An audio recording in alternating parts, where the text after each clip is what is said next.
June 4, 1942, 0600 hours, 175 miles northwest of Midway Atoll. Lieutenant Commander Wade McClusky pushed the stick forward on his SBD Dauntless, leading 37 dive bombers from the USS Enterprise into a shallow descent toward the vast Pacific below. The fuel gauge showed they were approaching the point of no return. Behind him, pilots flying aircraft that Japanese Zero fighters had consistently outmaneuvered and outgunned for 6 months were about to prove that aerial combat was not always decided by speed or climb rate, but sometimes by being in exactly the right place at precisely the right moment, with enough fuel to complete the mission. The Douglas SBD Dauntless, derided by Japanese pilots as a lumbering target and dismissed by some American aviators as obsolete before the war even began, was 45 minutes away from sinking 4 Japanese aircraft carriers and changing the course of the Pacific War. What made this transformation possible was not a sudden improvement in the aircraft's specifications, but rather a convergence of tactical circumstances that revealed capabilities Japanese planners had consistently underestimated. The Dauntless possessed one characteristic that fighters could not match, and Japanese naval aviation had never prioritized: the ability to deliver a 1,000-pound armor-piercing bomb with surgical precision against targets that could absorb dozens of machine gun hits without significant damage. In aerial combat focused on dogfighting and air superiority, this capability seemed irrelevant. Against the wooden flight decks of Japanese aircraft carriers loaded with aviation, gasoline, and armed aircraft, it would prove devastating. Japanese naval aviation in June 1942 represented the pinnacle of fighter-centric tactical thinking. The Mitsubishi A-6M0 had dominated every air engagement since the attack on Pearl Harbor 7 months earlier. Its exceptional range, climbing ability, and maneuverability had allowed Japanese carrier task forces to achieve air superiority wherever they operated. Zero pilots had shot down hundreds of Allied fighters while suffering minimal losses themselves. The psychological impact on Allied airmen had been profound. Reports from every theatre described the Zero as nearly invincible in aerial combat, capable of outturning any Allied fighter, climbing faster than anything in the American or British inventories, and possessing range that allowed operations far beyond what Allied tacticians had considered possible for carrier-based fighters. Japanese planners had built their entire Pacific strategy around this air superiority capability. If you're enjoying this deep dive into the story, hit the subscribe button and let us know in the comments from where in the world you are watching from today.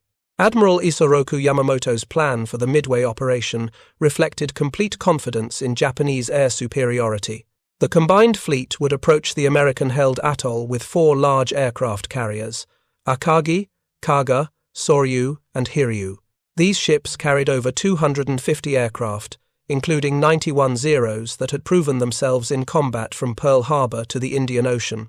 The tactical plan assumed Japanese fighters would sweep American defenders from the skies, clearing the way for bombers to neutralize Midway's airfield and shore defenses. American resistance was expected to be token. Intelligence estimates suggested the Americans might have 50 aircraft at Midway, mostly obsolete types that had already proven inferior to Japanese equipment. The carrier USS Hornet and USS Enterprise, known to be operating in the area, carried SBD Dauntless dive bombers that had achieved little success in previous engagements. Japanese pilots referred to them mockingly as meat on the table, slow targets easily destroyed by agile Zeros. This assessment was not entirely wrong. The SBD Dauntless possessed a maximum speed of only 255 miles per hour at 14,000 feet, compared to the Zero's 331 miles per hour at the same altitude. The American aircraft climbed at 840 feet per minute, while the Zero achieved over 3,000 feet per minute. In turning combat, the Zero could complete a full circle in under 20 seconds, while the Dauntless required nearly a minute. Every measurable performance characteristic favored the Japanese fighter by substantial margins. American pilots knew these numbers and had experienced them in combat. Dauntless crews approaching Midway understood they were flying aircraft that could not outrun, outclimb, or outmaneuver their opponents.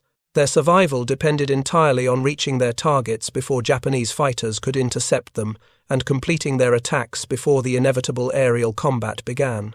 The doctrine that had emerged from 6 months of Pacific combat reflected these performance realities. SBD squadrons avoided engagement with Japanese fighters whenever possible. They approached targets at high altitude, dove to attack, and departed at maximum speed toward friendly airspace. If intercepted by Zeros, Dauntless pilots were taught to fly in tight defensive formations, using their rear gunners to create overlapping fields of fire that might discourage attacking fighters. These tactics represented a fundamental admission of technological inferiority. American dive bomber crews approached every mission knowing their aircraft were outclassed by enemy fighters and that their survival depended on avoiding combat rather than winning it. This psychological burden had eroded confidence and effectiveness throughout the first months of 1942. The Battle of the Coral Sea in early May had reinforced these tactical limitations while providing crucial experience that would influence the upcoming Midway engagement. American SBD squadrons from USS Lexington and USS Yorktown had attacked Japanese carriers but achieved limited success. The light carrier Shōhō was sunk, but attacks on larger carriers Shokaku and Zuikaku had been largely ineffective. Zero fighters had shot down multiple Dauntless aircraft during these attacks, confirming Japanese air superiority.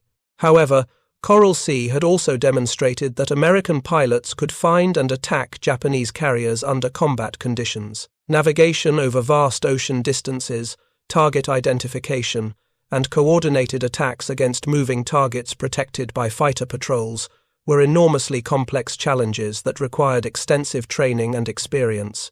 The battle had provided both, giving American aircrew confidence that they could execute the tactics necessary for effective carrier strikes. McClusky's formation, approaching the Japanese fleet on June 4, represented the culmination of this tactical evolution. Flying at 19,000 feet, the 37 SBD aircraft from Enterprise were positioned above effective zero interception altitude and approaching from an unexpected direction. Japanese combat air patrol had been drawn down to lower altitudes by earlier attacks from Midway-based aircraft. The stage was set for the kind of high-altitude diving attack that played to the Dauntless's strengths while minimizing its vulnerabilities. The Japanese carriers below had been caught at the worst possible moment in their operational cycle. Aircraft returning from the Midway strike were being rearmed and refueled on the flight decks. Bombs and torpedoes lay scattered around the hangars. Aviation gasoline lines were pressurized for rapid refueling. The ships were floating arsenals primed for catastrophic damage if struck by bombs capable of penetrating their relatively thin flight deck armor. Japanese naval architecture had prioritized aircraft capacity and operational flexibility over damage resistance. The flight decks were wooden planking over steel frames, designed to be repaired quickly, but offering minimal protection against armor-piercing bombs. Below these decks, ammunition, storage, and aviation fuel systems were concentrated to maximize aircraft servicing efficiency. This arrangement created vulnerabilities that peacetime exercises had never adequately tested. American intelligence had identified these structural weaknesses through careful analysis of Japanese carrier design and construction techniques. The 1,000-pound armor-piercing bombs carried by the SBD Dauntless had been specifically chosen for their ability to penetrate flight decks and detonate within the ship's vital areas. Each bomb contained 545 pounds of Composition B explosive, more than sufficient to ignite fuel and ammunition if detonated in the right location. The bombing technique required precise execution under extremely demanding conditions. Diving from 19,000 feet at angles approaching 70 degrees, pilots had to maintain visual contact with their targets while managing airspeed, dive angle, and bomb release timing. The aircraft would accelerate rapidly during the dive, requiring constant back pressure on the controls to maintain the proper approach angle. At 3,000 feet altitude, pilots released their bombs and immediately pulled out of the dive, subjecting themselves and their aircraft to crushing G-forces that could cause unconsciousness or structural failure. Japanese defenders had never experienced this type of precision bombing attack against their carriers. Previous American efforts had been disorganized and largely ineffective, reinforcing Japanese confidence in their defensive capabilities. The Zero fighters providing combat air patrol had been positioned to intercept torpedo bombers approaching at low altitude, not dive bombers attacking from above their effective operational ceiling. This tactical mismatch created a brief window of opportunity that American pilots were trained and equipped to exploit. The SBD Dauntless, despite its inferior performance characteristics, possessed the structural strength to survive high-speed dives and the bomb-carrying capacity to inflict decisive damage against properly selected targets. Japanese tactical doctrine had focused on destroying enemy aircraft rather than preventing them from reaching attack positions, a philosophy that worked against fighters but proved inadequate against bombers willing to accept losses to complete their missions. McClusky's formation reached the pushover point for their diving attack at 0625 hours. Below them, the Japanese mobile force steamed in tactical formation, unaware that their air superiority advantage was about to become irrelevant. The four carriers had operated with impunity across the Pacific for 6 months, their aircraft dominating every engagement.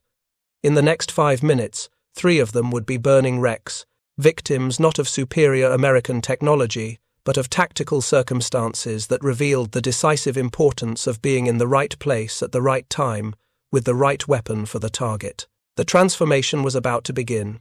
37 obsolete dive bombers, flying aircraft Japanese pilots had learned to despise, were positioned to demonstrate that aerial warfare was not always decided by dogfighting performance.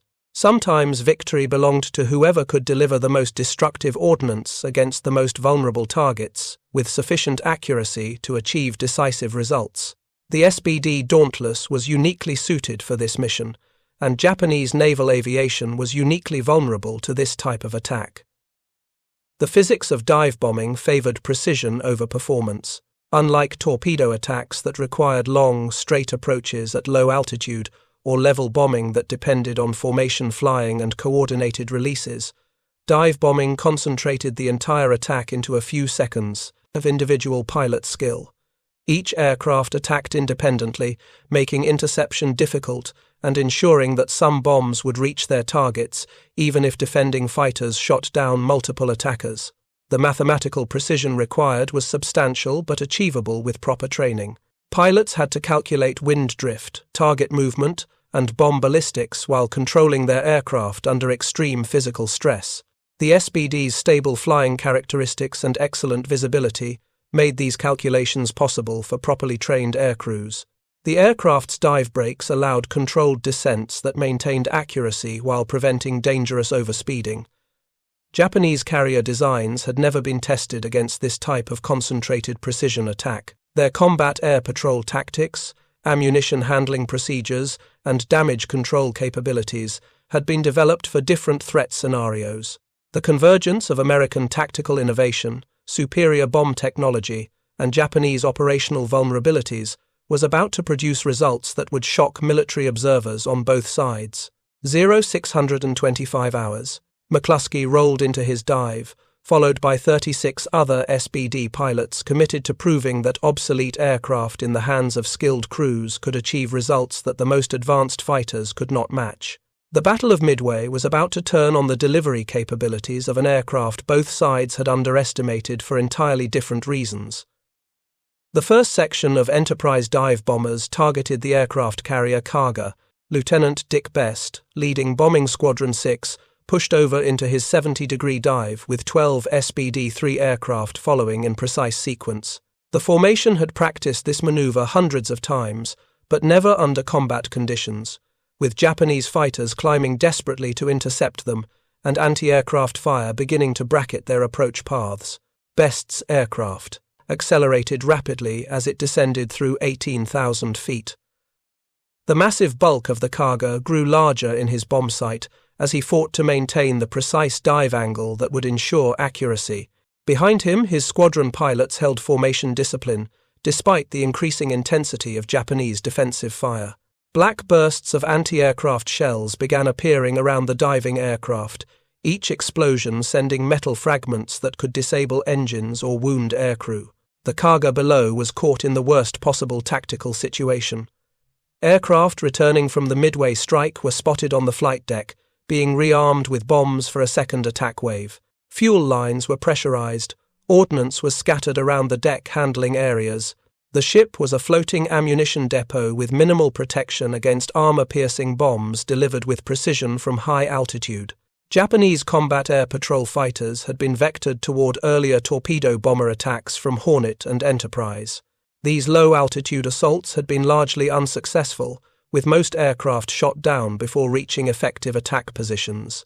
However, they had drawn the defending Zeros down to sea level, leaving insufficient fighter coverage at the altitude where McClusky's dive bombers were beginning their attacks. 626 hours. Best released his 1,000-pound armor-piercing bomb at 3,000 feet altitude and immediately pulled out of his dive, subjecting himself to crushing G-forces that grayed out his vision momentarily. The bomb continued downward at terminal velocity, its ballistic trajectory calculated to intersect with the Kaga's flight deck just aft of the island superstructure. The impact occurred at 626 hours and 30 seconds. The armor-piercing bomb punched through the wooden flight deck planking and steel framework before detonating within the ship's hangar spaces. The explosion ignited aviation, gasoline vapors, and triggered secondary detonations among the bombs and torpedoes stored for the aircraft spotted above. Within minutes, the Kaga was enveloped in flames that made firefighting impossible. The ship's damage control capabilities, designed for conventional combat damage, proved inadequate against the cascading explosions that spread throughout the vessel. Secondary fires reached the aviation fuel storage areas, creating an inferno that would burn for hours before the ship finally sank. Simultaneously, Lieutenant Commander Maxwell Leslie led Bombing Squadron 3 from USS Yorktown against the aircraft carrier Sōryū. Leslie's formation had approached from a different direction, maintaining the element of surprise that allowed multiple coordinated attacks against separate targets. The Japanese mobile force found itself under assault from directions their tactical doctrine had not anticipated. The Sōryū suffered 3 direct hits from 1,000-pound bombs within a span of less than 2 minutes. Like the Kaga, the ship was caught with aircraft being rearmed on the flight deck and fuel systems pressurized for rapid operations. The bombs penetrated into vital areas where their explosions triggered fires that spread rapidly through the ship's wooden flight deck and into the hangars below. Japanese damage control procedures, developed through peacetime exercises and limited combat experience, proved wholly inadequate for the scale of destruction that precision dive bombing could inflict. The ships had been designed for maximum aircraft operations efficiency, not for survival against concentrated bombing attacks. This design philosophy, perfectly suited for offensive operations where air superiority could be maintained, became a fatal vulnerability when that air superiority was compromised. The third target, the aircraft carrier Akagi, flagship of the mobile force and Admiral Chuichi Nagumo's command ship, came under attack from the remaining Enterprise, dive bombers. The Akagi had been the centerpiece of Japanese naval aviation since the attack on Pearl Harbor, its aircraft having achieved air superiority in every engagement for 6 months. Lieutenant Commander Wade McClusky led his remaining aircraft against the flagship, recognizing its importance as both a tactical target and a symbol of Japanese naval power. The attack required precise coordination as his formation had been scattered during the approach, and pilots had to reform their attack sequence while under fire from both anti-aircraft guns and the few Zero fighters that had managed to climb to interception altitude. The Akagi received at least 2 direct hits from armor-piercing bombs that penetrated to the hangar deck and ignited the same catastrophic fires that were consuming the other carriers. The flagship's advanced communications equipment and experienced command staff could not prevent the same cascade of explosions and fires that had doomed the other vessels. Within 10 minutes of the first bomb impact, the ship was burning so fiercely that the bridge had to be evacuated. 700 hours. 3 Japanese aircraft carriers were burning out of control, their flight decks unusable, and their aircraft destroyed either in the explosions or by the fires that followed.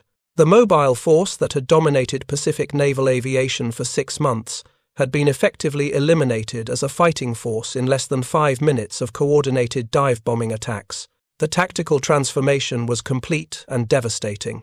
The same SBD Dauntless aircraft that Japanese pilots had dismissed as obsolete targets had delivered a concentration of firepower that no surface naval gunfire could match. Each 1,000-pound bomb carried more explosive power than the largest naval artillery shells, and the precision of dive bombing had placed these weapons exactly where they would cause maximum damage. Japanese aircrew who had survived the initial attacks watched in shock as their carriers burned. Zero fighters that had proven invincible in aerial combat were powerless to prevent the destruction of their mobile airfields. The psychological impact was as devastating as the physical damage. Japanese naval aviation had built its tactical doctrine around the assumption that their fighters could protect their carriers from air attack. That assumption had proven catastrophically wrong. The fourth carrier, Hiryū, remained operational and immediately launched retaliatory strikes against the American carriers. Japanese pilots flew with desperate determination, knowing their own ship was now the sole survivor of what had been an overwhelming force just hours earlier. However, the mathematical realities of carrier warfare had shifted decisively against them. The Americans retained 2 operational carriers with most of their aircraft intact, while the Japanese had only 1 carrier with a reduced aircraft complement. The numerical balance that had favored Japan throughout the first 6 months of the Pacific War had been reversed in a single morning through the effective use of weapons both sides had considered secondary to fighter aircraft. American dive bomber crews returning to their carriers reported results that exceeded the most optimistic pre-war planning estimates. The concentrated attack doctrine that had been developed through peacetime exercises and refined through combat experience had achieved a level of effectiveness that surprised even American commanders. The SBD Dauntless had proven capable of inflicting strategic-level damage against the most important targets in the Japanese fleet. The technical factors that had made this success possible became clear through post-war analysis. The SBD's structural strength allowed it to survive the high-G pullouts required for precision dive bombing. Its stable flying characteristics provided the accuracy necessary to place bombs within the critical areas of enemy ships. Most importantly, its load-carrying capacity allowed it to deliver bombs large enough to penetrate carrier flight decks and create the secondary explosions that made the attacks so devastating. Japanese carrier design philosophy had prioritized aircraft capacity and operational efficiency over damage resistance. This approach had worked effectively when Japanese forces maintained air superiority and could prevent enemy bombers from reaching their targets. When that air superiority was temporarily compromised, the vulnerability of these ships became catastrophically apparent. The armor-piercing bombs carried by the SBD squadrons had been specifically selected for their ability to penetrate ship structures and explode within vital areas. The 545 pounds of Composition B explosive in each bomb was more than sufficient to ignite aviation fuel and detonate stored ordnance. The concentration of these vulnerable materials on Japanese carriers, necessary for efficient flight operations, created conditions where a single bomb hit could destroy an entire ship. American pilots had trained extensively in dive bombing techniques that maximized accuracy while minimizing exposure to defensive fire. The 70-degree dive angle provided optimal bomb trajectory while reducing the time available for anti-aircraft gunners to track and engage the attacking aircraft. The release altitude of 3,000 feet ensured sufficient time for bombs to arm, while giving pilots adequate altitude to recover from their dives. 0730 hours brought reports that the Hiryū had launched a retaliatory strike against the USS Yorktown. Japanese pilots, flying from their sole remaining carrier, achieved some success against the American ship, inflicting damage that would eventually prove fatal. However, this success came at enormous cost. The few surviving Japanese aircrew represented a fraction of the experienced pilots who had begun the battle. The exchange ratio heavily favored the pilots, Americans. 3 Japanese carriers had been destroyed in return for damage to 1 American carrier that remained operational for several more hours. More importantly, the Japanese had lost hundreds of experienced aircrew who could not be replaced, while American pilot losses were relatively light and could be made good through the extensive training programs operating in the continental United States. If you find this story engaging, please take a moment to subscribe and enable notifications. It helps us continue producing in-depth content like this. Japanese survivors of the carrier attacks provided detailed accounts of the devastation that precision dive bombing had inflicted. Flight deck personnel described explosions that lifted aircraft into the air and scattered them like toys.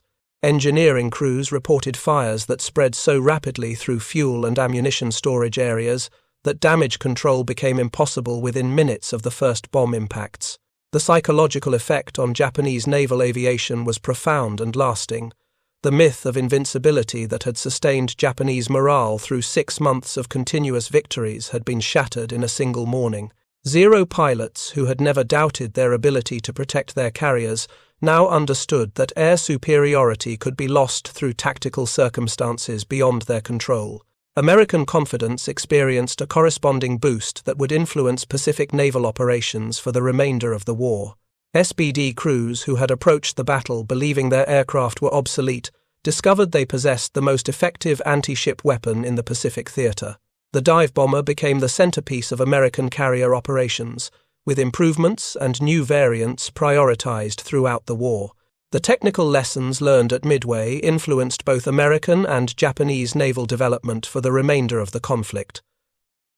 American carriers incorporated improved damage control systems and fire suppression equipment based on observations of how Japanese ships had been destroyed. Japanese designers began emphasizing damage resistance and compartmentalization in their remaining carrier construction projects. The industrial implications were equally significant. American shipyards would eventually produce 24 fleet carriers and dozens of light carriers, while Japanese industry managed to complete only a handful of new carriers before the war ended. The production capacity that had enabled the United States to replace the carriers lost at Pearl Harbor had also provided the trained pilots and aircraft that won the decisive victory at Midway, 0800 hours. The Battle of Midway continued with American aircraft hunting for the surviving Hiryū, but the strategic outcome had already been determined. Japanese naval aviation would never again achieve the air superiority that had characterized the first phase of the Pacific War. The SBD Dauntless, dismissed as obsolete by both sides for different reasons, had proven that aerial warfare was decided by the ability to deliver decisive firepower against critical targets with sufficient accuracy to achieve strategic results.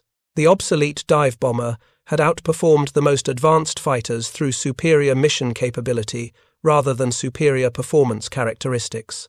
In the process, it had demonstrated that technological advantage in warfare was not always measured by speed, maneuverability, or rate of climb, but sometimes by the ability to be in the right place at the right time with the right weapon for the target.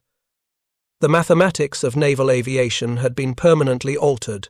Carriers without adequate fighter protection were vulnerable to destruction by relatively small numbers of dive bombers carrying appropriate ordnance. Air superiority could be achieved not just through fighter combat, but through the elimination of enemy mobile airfields. The SBD Dauntless had proven both principles decisively in the space of 5 minutes that changed the course of the Pacific War. Japanese naval aviation would continue fighting for 3 more years, but never again with the confidence and overwhelming advantage that had characterized their operations from Pearl Harbor through the spring of 1942. The aircraft that had seemed invincible on December 7th had been proven vulnerable to weapons and tactics they had underestimated. The war in the Pacific had fundamentally changed, and the obsolete American dive bomber had been the instrument of that transformation. The hunt for the Hiryū began immediately as American search aircraft located the sole surviving Japanese carrier attempting to escape with her remaining aircraft. The ship represented the last operational component of the mobile force that had dominated Pacific naval aviation for 6 months. Her destruction would complete the transformation that had begun with the morning dive bombing attacks. Lieutenant Commander Richard Best, who had led the successful attack against the Kaga, found himself airborne again by early afternoon as part of a 24-plane strike from Enterprise and Yorktown. The target was a carrier that still possessed the capability to launch retaliatory strikes against American forces, and Japanese aircrew were preparing exactly such an attack when the American formation arrived overhead. The Hiryū had already demonstrated her continued fighting capability by launching 2 successful strikes against the USS Yorktown. Japanese pilots flying Aichi D-3A dive bombers and Nakajima B-5N torpedo bombers had inflicted serious damage on the American carrier, proving that even reduced Japanese forces remained dangerous when properly employed. However, These attacks had cost the Hiryū most of her remaining experienced aircrew. Best's second dive-bombing attack of the day began at 1600 hours with the same precision that had characterized the morning strikes. The SBD formations dove from high altitude against a target that was now fully alert to the threat and maneuvering aggressively to avoid bombs. Japanese anti-aircraft fire had improved significantly as gunners gained experience engaging American dive bombers, but the fundamental tactical equation remained unchanged. 4 direct hits with 1,000-pound armor-piercing bombs sealed the Hiryū's fate. The explosions triggered the same cascade of fires and secondary detonations that had destroyed the other carriers. Within minutes, the ship was burning so intensely that her crew began abandoning ship. The last carrier of the mobile force would sink during the night, taking with her the final remnants of Japanese naval aviation's offensive capability.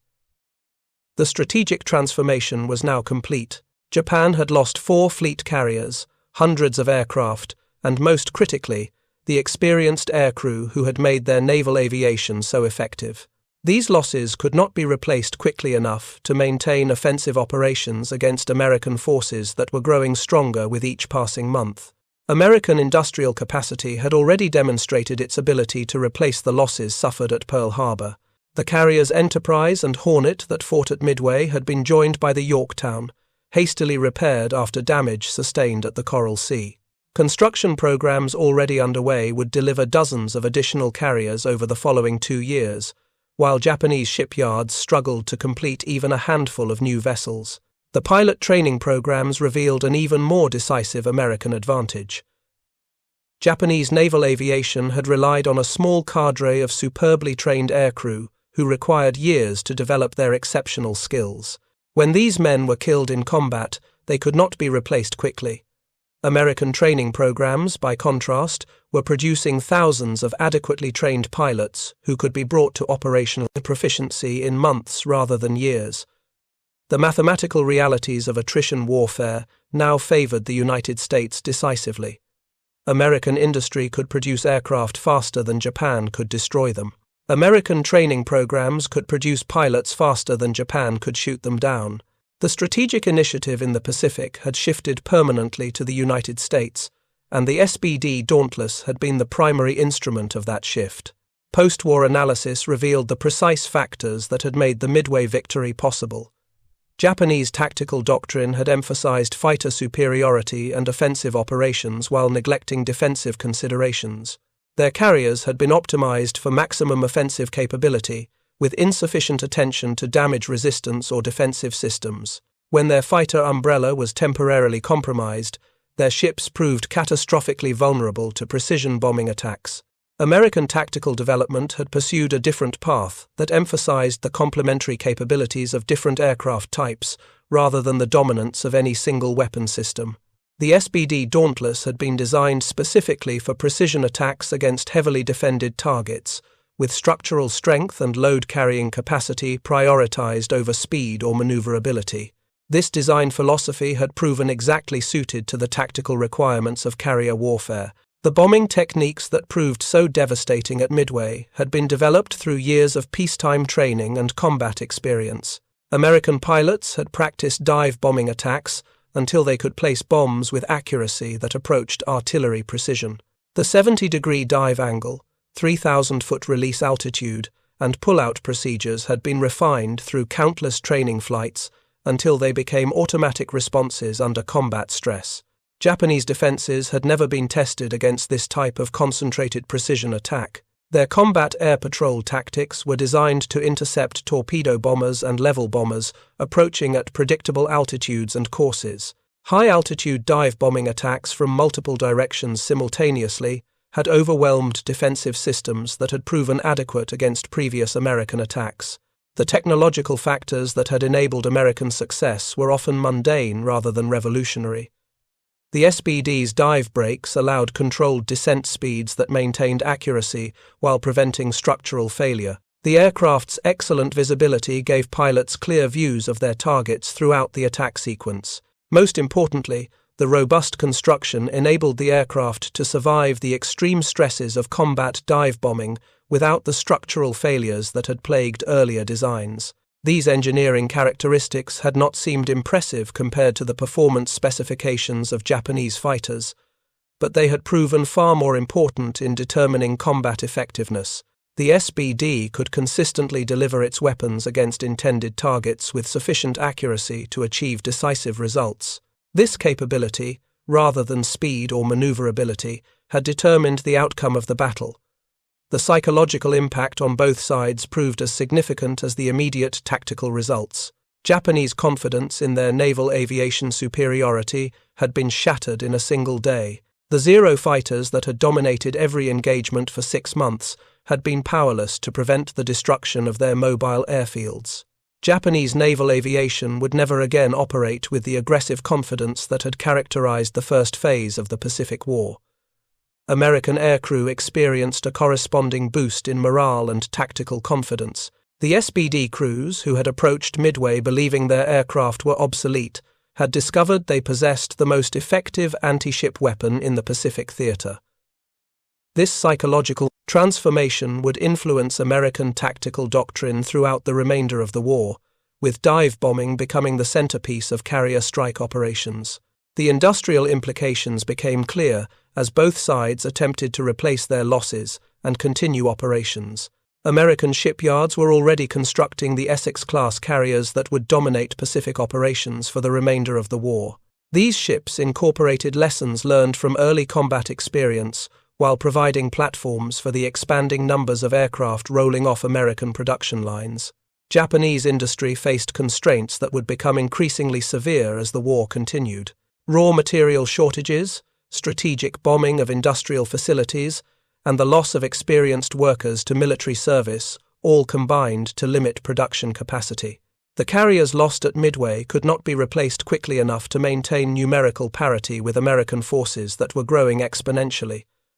The training implications proved even more decisive than industrial capacity.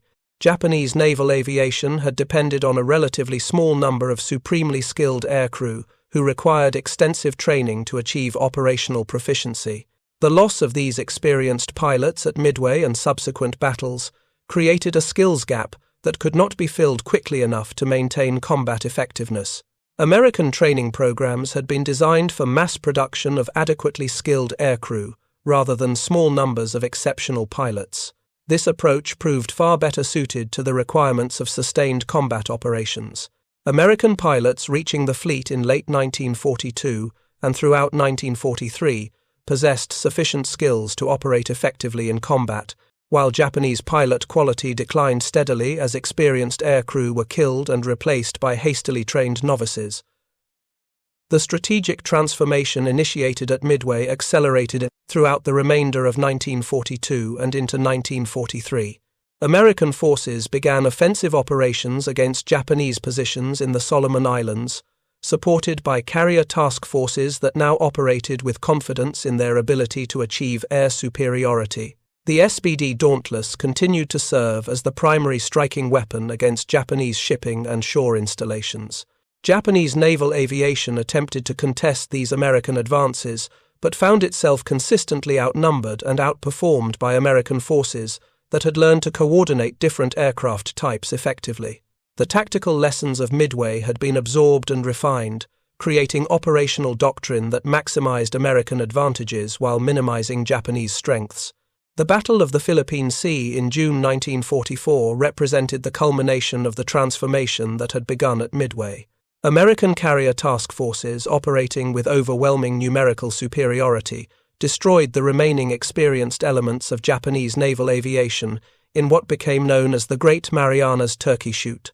The SBD Dauntless, by then being replaced by more advanced aircraft, had nonetheless proven the fundamental principles that guided American victory. The technological evolution that followed Midway reflected lessons learned about the decisive importance of precision strike capability. The Curtiss SB-2C Helldiver that replaced the SBD incorporated improved performance characteristics, while maintaining the structural strength and accuracy that had made dive bombing so effective. Later aircraft, like the Douglas AD Skyraider, would extend these principles even further, providing strike capability that dominated naval aviation well into the jet age. Japanese attempts to counter American dive-bombing advantages led to improved carrier designs that emphasized damage resistance and defensive systems. However, these improvements came too late and in insufficient numbers to alter the strategic balance that had shifted decisively at Midway. Japanese naval aviation never regained the initiative lost during those critical 5 minutes on June 4, 1942. The human cost of the transformation was significant on both sides. American aircrew continued to face dangerous missions against determined Japanese defenders throughout the war. However, they flew with confidence, born from proven tactical superiority and overwhelming material support. Japanese aircrew faced increasingly hopeless odds as their numerical disadvantages grew and their support systems deteriorated under sustained American pressure. The final accounting of the Battle of Midway revealed the true scope of Japanese losses. 4 fleet carriers represented approximately 1/3 of Japan's total carrier strength at the beginning of the war. The destruction of experienced aircrew was proportionally even more devastating, eliminating skills that had taken years to develop and could not be quickly replaced. The strategic initiative in the Pacific had shifted permanently to the United States. American losses were relatively light and quickly replaced. The USS Yorktown, damaged by Japanese counterattacks, was eventually sunk by a Japanese submarine, but her aircrew were largely saved. More importantly, American shipyards were already constructing replacement carriers in numbers that would give the United States overwhelming naval superiority by 1943. The SBD Dauntless that had made this transformation possible continued serving effectively throughout the war, ultimately flying combat missions from Guadalcanal to the Philippines. The aircraft that had been dismissed as obsolete by both sides had proven that tactical effectiveness was determined by mission capability rather than performance specifications. In the process, it had changed the course of the Pacific War and demonstrated principles of naval aviation that would influence maritime strategy for decades. The story of the SBD at Midway represents one of the great reversals in military history. An aircraft that had consistently underperformed against Japanese fighters had achieved decisive strategic results through the application of proper tactics against appropriate targets. The Japanese pilots who had laughed at the lumbering dive bombers had watched helplessly as those same aircraft destroyed the foundation of Japanese naval power in the Pacific. The transformation was not achieved through technological superiority or revolutionary innovation, but through the convergence of sound engineering, thorough training, and tactical circumstances that played to American strengths while exposing Japanese vulnerabilities. The SBD Dauntless had been designed for exactly the mission it performed at Midway, and when that mission became tactically decisive, the aircraft proved more than equal to the challenge.